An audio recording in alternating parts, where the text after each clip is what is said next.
And now that we've got the gang all back together again, they are not even really having a moment of respite. They're just going, right, alright, we've all got up.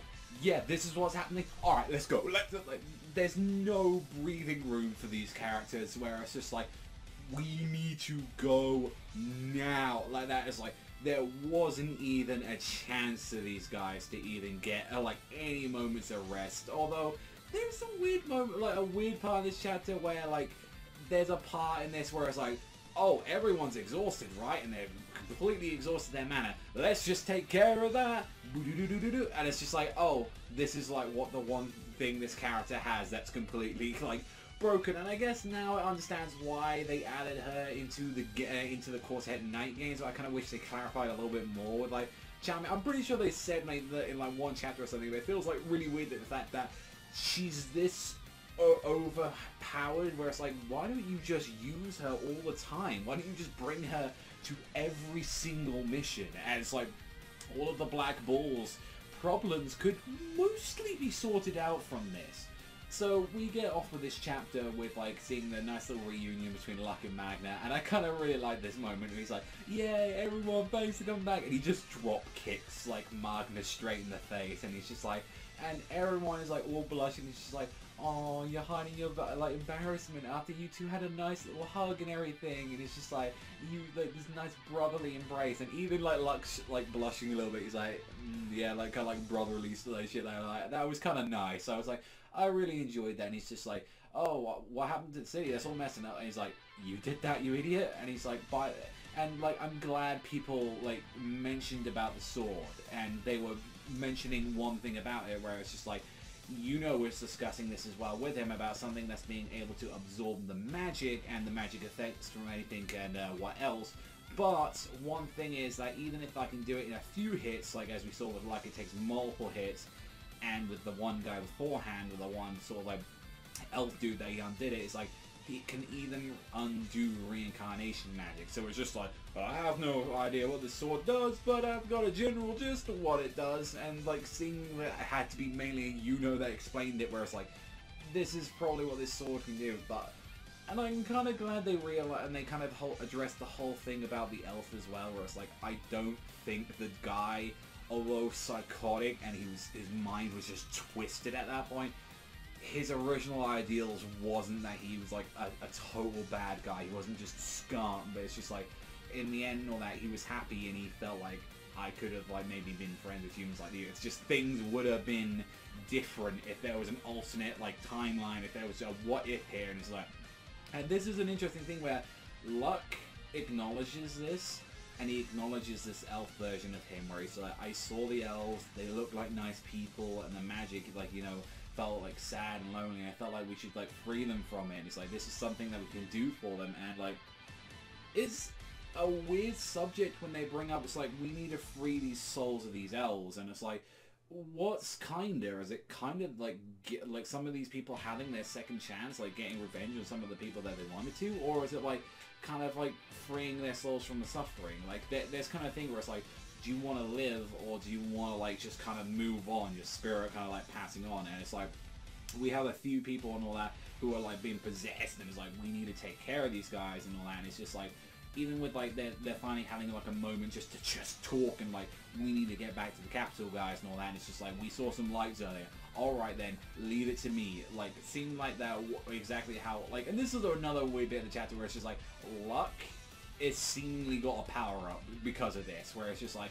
his body is still remembering how the elf like used his mana, and he's just like, I've even gotten a little stronger out of it, so he's able to use the lightning ball. Now, he isn't using the full version from what we see, where they had like the giant hoop around him, but he has got the horns around him. He's got like his lightning armor is pretty much like enveloping his full body for the most part, like changing his hair and everything, whereas like, this is different from like the version that we just saw in the anime, where it's just like, this is just the gauntlets and the boots. This is more like body armor, the horn, it's all adorning him now. It's just like, yeah, no, this is, I felt a little weird. It's like, oh, he just got the power up, and it's just like, not real through training or anything. It's just like, so that kind of acknowledges that this is probably going to happen the same thing to Gauche.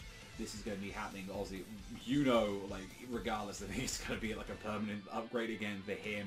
and same for all the other characters as well that have been possessed by like this magic as well, like Klaus and all these guys, and like and it's like, I'm glad that they finally got back, and they see the base, it is crumbled, it is destroyed, and it's like, what the hell happened? And he's like screaming, and the only people that are there out of like is Gray, Gordon, and Henry, and it's just like, they look like they've been through hell.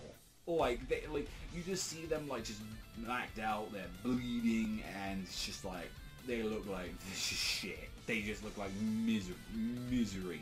And it was like a weird thing. It's like when they were like, who the hell is that dude? When they're approaching Henry, and he's just like, you don't need to get too close to me because I'm gonna drain your like magic powers and all that. And he's just like, and Asta addresses him, and he's like, no, he's not an enemy. He's like, this guy's Henry. He's our oldest member and all that. He's the magic sucking disease and ridden guy and all that, of our base and all that. And he's just like, but I get to know him anyway because I don't have any magic, so I can get close to him. I hang out with him, and it's like, this is just something that's just been fucking happening on the side, I guess. It's just shit. That would have been like again, it's like, I would like honestly, if the anime handles some of this so much fucking better with some of this stuff, like.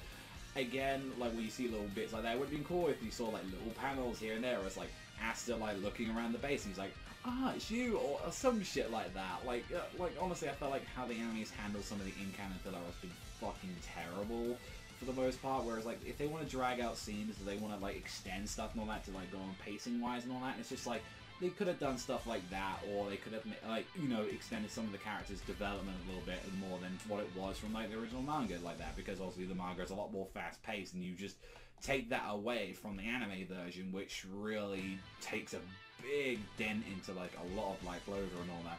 And when they kind of talk about it, where it's like, they're all, like, mumbling and grumbling and all that, and it's just like, they finally tell you like and all that, like what's going on with them, and it's like Asta finally gets a scenario up with the Gauche, and he's just like, okay, and all that, like he's someone else on the inside, it's okay, go, like, and all of this stuff and all that. It's just like Gauche is trying to fight things off and all that, and like, you know, he's fighting the guy that's possessing him, so pretty much for the most part, like he was able to like leave for like the royal capital. So it was like he kind of uses this opportunity to like kind of fight back. He's gonna look for Mary for the most part.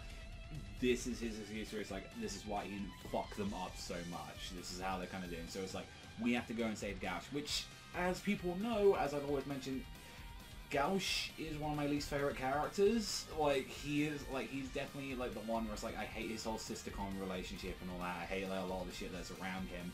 But, because, especially when we've had like, characters like Locke, Magna, like, Vanessa, Charmy, like, you've got how much more like a roster of characters that I'm like, I way would rather spend more time with some of these people. Like I said, I would rather spend more time with Magna than I would with like a lot of the other characters, because Magna's a fucking bro, and same thing and all that. It's like bros before, well, not hoes, little sisters, I guess, with this scenario. But it's like, you even see, and I love that there was a nice little gag that they tried to like tempt that Charming was one of the people that turned into an elf as well, where it's like, this is unforgivable, and it just turns out it's just source from what she should date. It's just this little sign on there, and it's just like, and she's just super pissed because she's like, my fucking god, Ed, what happened? Like, she's just losing her shit. And this is where the bit of the chapter which is weird is that she's there, and it's like, we need to kick these guys' ass and all that. It's like, I'm going to beat the living shit out of these guys. You're coming with me and all that.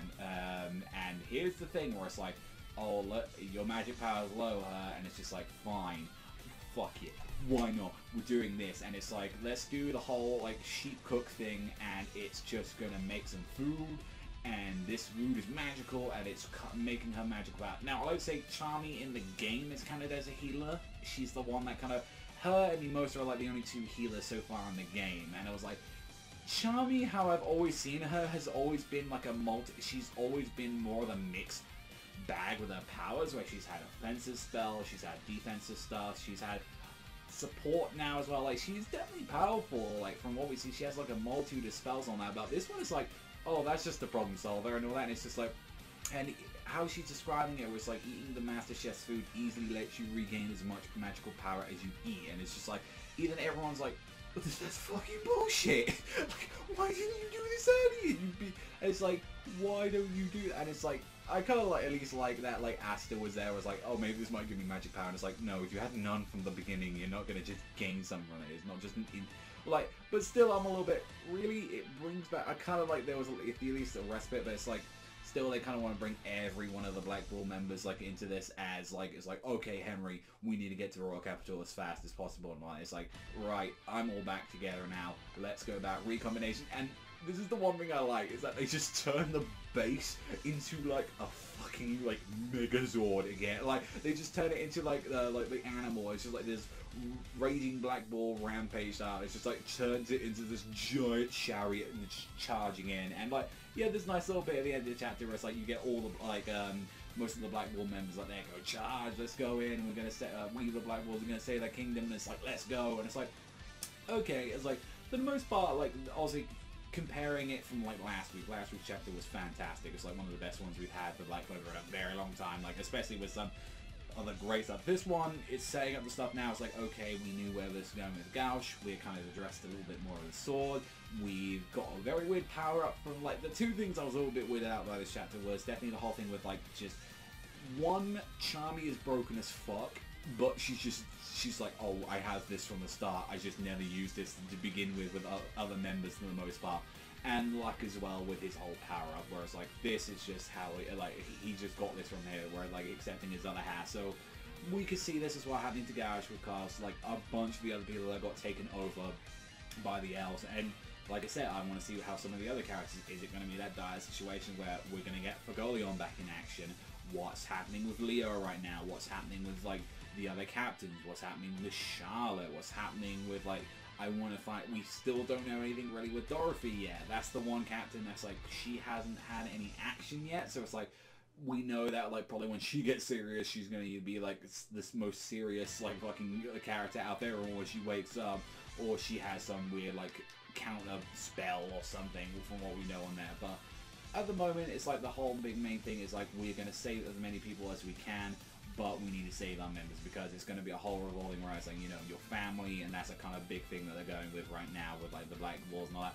But then again, I like a lot of the kind of whole little big relation. Like again, it's not entirely focusing on Asta. Like give me more of like the other characters like Luck, Magna, Vanessa, let Grey have her time to shine. Like let her and all that. And like even though we had Gordon like a couple of I'd like say 10 chapters ago, he had her moment. Grey like is the one so far I feel like needs that kind of little time sign. And like maybe even Charmy as well. I would say I think like Charmy had a little bit against that witch girl, but it's like I want these two girls to finally have a moment on there because, you know, Vanessa had her arc and that was great. It was like one of my favourite arcs in there. And it's like Magna had his little bit at the start and then he had an amazing moment with Luck, and then Luck had the dungeon eye. And it's like I want more of the other like Black Bull members to have that. And I feel like we're not going to get anything more for Gordon for the most part. We might get a little bit more on his backstory for the most part, and like tiny snippets here and there. They've been trying to extend him a lot more on the anime, but it's like definitely is like on there. It's like I want to see a little bit more of that, and plus we need to see what's happening with Zora right now as well, because like